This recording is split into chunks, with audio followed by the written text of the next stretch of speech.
को किसी ने ऐसा ज्ञान नहीं दिया जैसा आप बता रहे हो।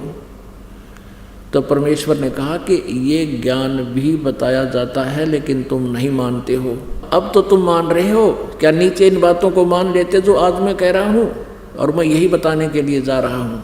तो वो कहते जी नहीं मानते हम, क्योंकि हमारे को ज्ञान ही उल्ट दे रखा है। तब परमात्मा ने कहा कि जब तुम जाए धरो जग देहा, जब तुम जाए जगत में धरो नर देहा, तब तुम करना मेरे इस सत शब्द स्नेहा।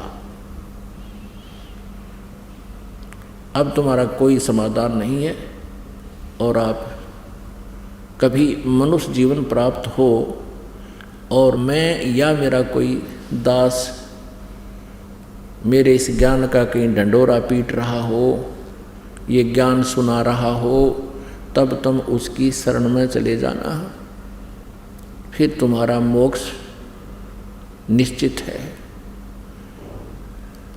और जिसको तुम परमात्मा मानते थे ये तुम्हारा शत्रु है, ये काल ज्योति निरंजन जिसको तुम ब्रह्म ब्रह्म कह करके गुणगान किया करते थे, ये काल है। अरे ज्ञान नेत्रहीनो अज्ञानियों, तुमने इतना भी नहीं समझा। श्रीमद् भगवत गीता अध्याय नंबर 11 के श्लोक नंबर 32 में ये गीता ज्ञानदाता कहता, मैं काल हूँ और अब सब लोगों का नाश करने के लिए प्रवृत्त हुआ हूँ। तो श्री कृष्ण जी तो वहाँ विद्यमान थे। यदि श्री कृष्ण काल होते तो न्यों क्यों कहते, मैं ईब प्रवृत्त हुआ हूँ, ईब आया हूँ, अब प्रकट हुआ हूँ। वो काल आकर प्रवेश कर गया श्री कृष्ण जी के शरीर में। श्री कृष्ण काल नहीं थे, वो तो महान आत्मा थे, दयालु सतोगुण स्वामी प्रभु थे।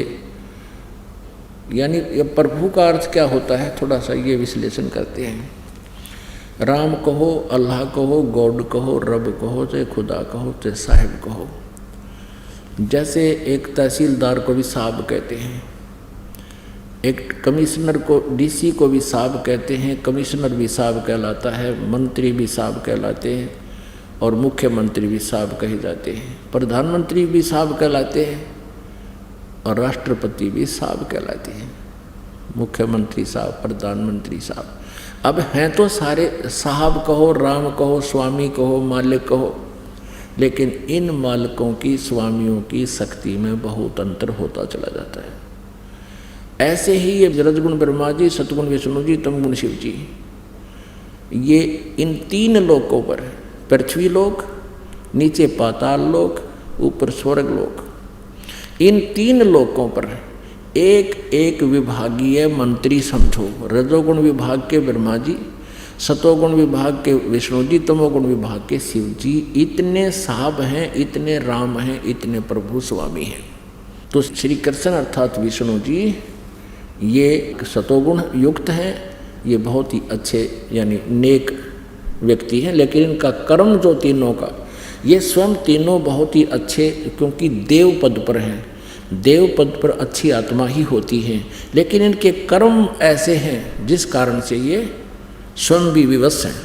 और इसी कारण से देवी भागवत में भगवान शंकर जी कहते हैं अपनी माता दुर्गा से, हे माता, यदि आप हमारे ऊपर दया युक्त हो तो मुझे तमोगुण क्यों बना दिया, मैं तमोगुण की युक्त क्यों कर दिया, और विष्णु जी को सतोगुण क्यों बना दिया, ब्रह्मा जी को आपने रजोगुण क्यों बना दिया। यदि आप हमारे ऊपर दयालु हो तो इसे जुल्म में हमें क्यों लगा रखा है कि ब्रह्मा जी से सबकी उत्पत्ति करते हैं, बाई फोर्स करते हैं, जीव के बस का नहीं, इतना प्रेरणा भर रखी है, इंजेक्शन लगा रखे हैं। जैसे ब्रह्मा जी के शरीर से निकल रही जो निराकार शक्ति हमें प्रभावित कर रही है, जैसे मकान की रसोई के अंदर मिर्चों का छोंक लगता है, साकार वस्तु तो रसोई में, और उससे निकल रही निराकार उसकी गुण ने जा करके प्रभावित कर दिए। तीसरे कमरे में बैठे व्यक्ति भी छींकम छींक हो रहे हैं। अब ना मिर्च का दोष क्योंकि वो गुणयुक्त है, और ना उन व्यक्तियों का के बस की बात कि वो महक आई और उनको छींक ना आवे।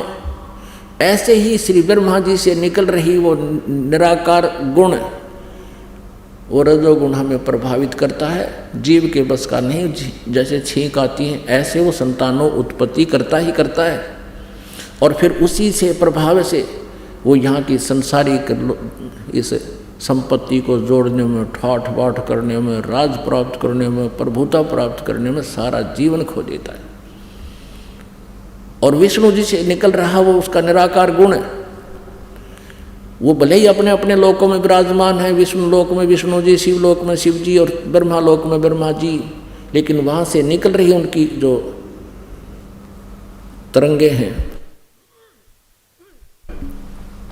उनके गुणों की तरंगे हमें तीनों लोक के प्राणियों को ऑटोमेटिकली प्रभावित कर रही हैं। जैसे इसका मोबाइल का टावर एक स्थान पर होता है और वहाँ से निकल रही वो तरंगे जहाँ भी उससे कनेक्टेड, उसके क्षेत्र में जो उससे संबंधित जो मोबाइल है वो अपना कार्य कर रहा है। तो ये तीनों भी दुखी हैं। भगवान विष्णु से निकल रही सतोगुण की तरंगों से हम एक दूसरे में मोह ममता रखते हैं, ये जीव के बस का नहीं। तो इस प्रकार परमात्मा ने हमें ये ज्ञान देने की चेष्टा की, उन सभी को समझाया कि तुम जो साधनाएं करते हो,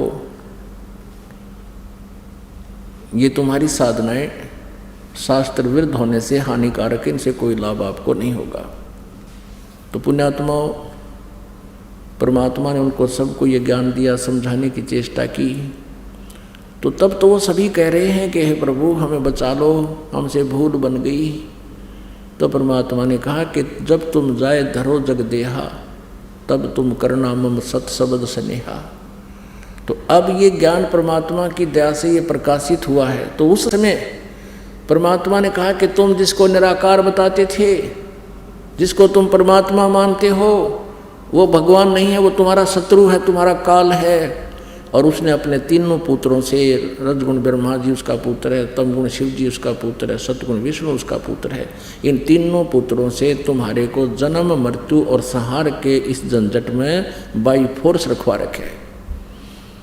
इसको 1 लाख मानव शरीरधारी प्राणियों का आहार करना होता है, और तुम यहाँ बैठे हो 1 लाख यहाँ भूने जा रहे हो। अब मेरी कृपा से ये जलन तुम्हें महसूस नहीं हो रही।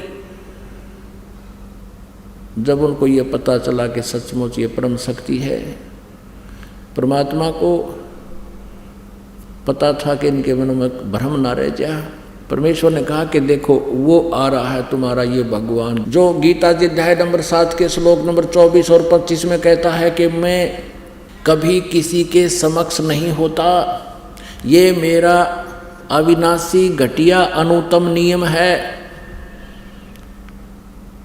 मैं कभी अपने वास्तविक रूप में किसी के सामने नहीं आता, और ये मूर्ख जन समुदाय मुझे व्यक्ति रूप में आया मानते हैं, मुझे कृष्ण मान रहे हैं। I am not Krishna. Krishna ji तो ये शब्द नहीं कह सकता कि मैं व्यक्ति रूप में नहीं हूँ, तो सामने व्यक्ति रूप में खड़े थे। वो काल कहता है, यो गीता ज्ञानदाता कहता मैं अपनी योग माया से छुपा रहता हूँ कि सबके समक्ष नहीं होता, और ये मूर्ख जन समुदाय मुझे